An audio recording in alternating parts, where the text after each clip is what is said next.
Kita hidup di zaman yang jujur aja agak aneh ya. Teknologi digital yang katanya dirancang buat bantu kita, tanpa sadar malah bisa jadi bumerang buat kemampuan berpikir kita yang paling dasar. Oke, kita bakal bedah tuntas soal ini. Coba deh, jujur sama diri sendiri.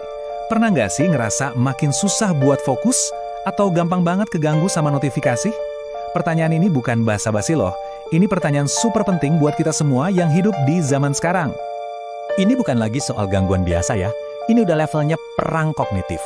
Ada kekuatan-kekuatan digital raksasa di luar sana yang secara sistematis, pelan-pelan, bikin kemampuan kita buat mikir kritis itu menurun. Dan yang paling serem, kita seringkali nggak sadar sama sekali. Nah, kemuliaan yang disebut di ayat ini, banyak ulama menafsirkan, itu erat banget kaitannya sama akal kita. Akal inilah yang bikin kita istimewa. Dan sekarang, anugerah yang luar biasa ini lagi dalam ancaman serius. Jadi siapa aja sih biang keroknya?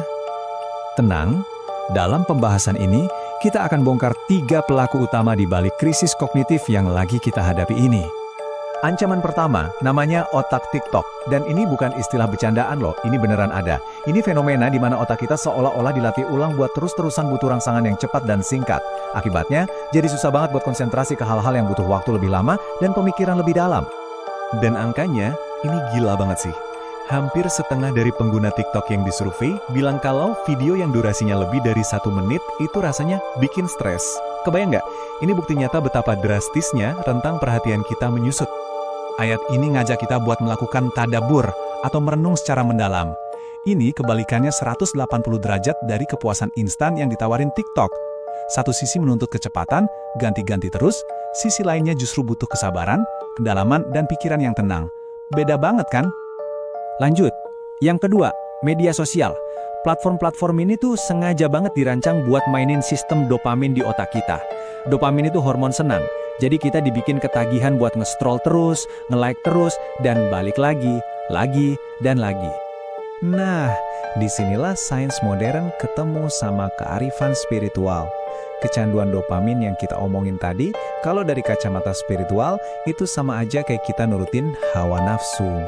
Keinginan-keinginan dasar kita yang sekarang ini secara efektif dipersenjatai sama media sosial buat bikin kita terus terikat.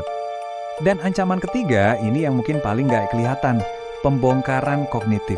Jadi setiap kali kita minta AI buat mikirin sesuatu buat kita, otak kita sendiri itu pelan-pelan jadi males.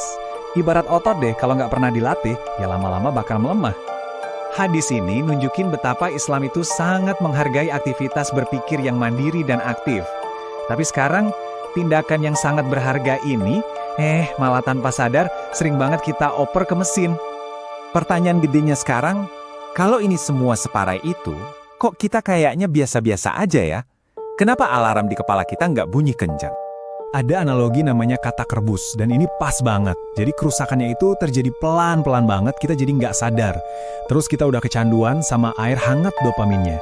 Ditambah lagi, kita seringkali nggak punya ilmunya buat ngenalin bahayanya. Dan yang terakhir, kita ngerasa produktif banget pakai AI, padahal sebenarnya kita lagi jadi makin bergantung dan makin lemah. Oke, cukup bahas masalahnya. Sekarang, mari kita geser fokusnya dari masalah ke solusi. Ternyata ada sebuah pendekatan revolusioner yang ngegabungin sains modern dengan kearifan spiritual yang udah teruji zaman. Ini dia tujuannya. Kita mau berubah dari kondisi yang sekarang, yang gampang terganggu secara digital dan cuma jadi konsumen pasif, ke kondisi ideal. Fokus yang dalam, terlibat aktif, dan punya makna. Dari yang digerakin sama dopamin, jadi yang digerakin sama tujuan spiritual. Nah, buat bantu proses perubahan itu, ada sebuah pendekatan yang cara kerjanya itu kayak mendefrak atau meribut pikiran kita. Semacam sistem buat memulihkan kembali kemampuan kognitif kita yang sempat menurun. Kerennya, pendekatan ini langsung nyerang tiap masalah dengan solusi yang spesifik. Buat masalah otak TikTok, solusinya adalah melatih gelombang otak alfa dan theta. Ini adalah kondisi otak yang secara alami berhubungan sama fokus mendalam dan kreativitas. Buat kecanduan dopamin dari medsos, solusinya adalah membangun sistem penghargaan yang lebih sehat. Dan buat ketergantungan sama AI, dilawan langsung dengan aktivitas saraf yang super aktif. Salah satu manfaat utamanya, metode pengulangan berjarak yang berbasis frekuensi ini bisa ningkatin kemampuan kita mengingat informasi sampai 3 kali lipat. Ini bukan peningkatan yang main-main loh. Dan potensinya ini luar biasa banget. Selama ratusan tahun, para hufaz atau penghafal Al-Quran itu terbukti punya kapasitas memori sampai 300% lebih besar dari orang rata-rata. Nah, pendekatan ini tujuannya adalah membuka kekuatan yang sama buat kita semua. Oke, kita sekarang sampai di bagian kesimpulan. Dan semua pembahasan ini pada akhirnya akan bermuara pada satu pilihan penting yang harus kita semua buat. Posisi kita ini krusial banget. Pilihan yang kita ambil hari ini itu nggak cuma nentuin masa depan kita pribadi, tapi juga masa depan generasi setelah kita.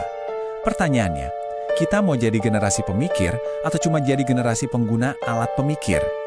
Ayat yang luar biasa kuat ini ngingetin kita semua bahwa kekuatan buat berubah itu ada di dalam diri kita sendiri. Teknologi bisa jadi alat bantu, tapi inisiatifnya, kemauannya harus datang dari kita. Jadi, intinya adalah ini. Setelah kita bedah semuanya, pertanyaan terakhirnya sebenarnya simpel, tapi sangat dalam. Siapa atau apa yang sebenarnya pegang kendali atas aset kita yang paling berharga, yaitu pikiran kita. Pilihan ada di tangan Anda.